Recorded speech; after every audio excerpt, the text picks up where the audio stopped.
So yeah, when stakeholders aren't super SEO savvy, I think it's first, like most cross-functional stakeholders don't need to be SEO savvy. And it would be a little strange if our like finance team was a bunch of technical SEO experts, right? So I think that's the first point.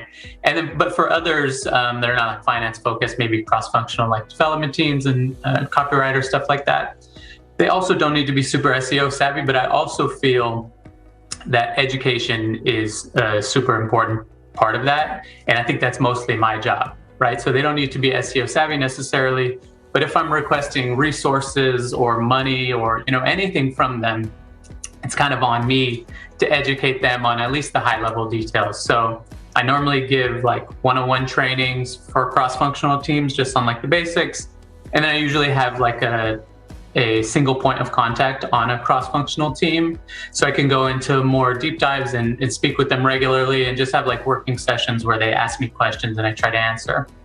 But like when I'm done with them, they don't need to know how to optimize or build a website by themselves, but they should know like maybe the basics of how Google crawls a website or how they deliver organic results or whatever other like SEO concept that I'm working on them with.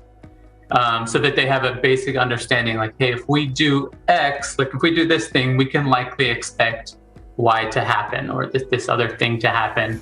But it's of course not always that simple as like, if we do this, this is definitely going to happen.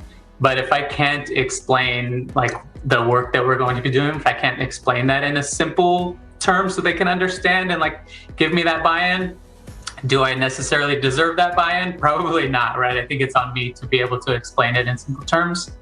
And I think that goes into like how to get buy-in for something like that. But I think also explaining SEO impact comes after the fact as well.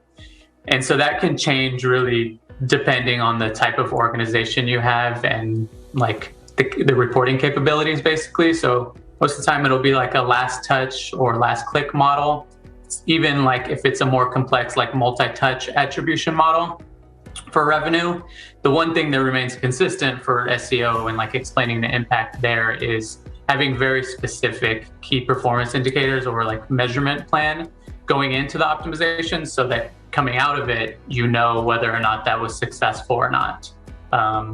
So those couple things is really how I am able to explain impact, is like have a good measurement plan and educate them. They don't need to know everything, but you should be able to explain some of the things to cross-functional stakeholders.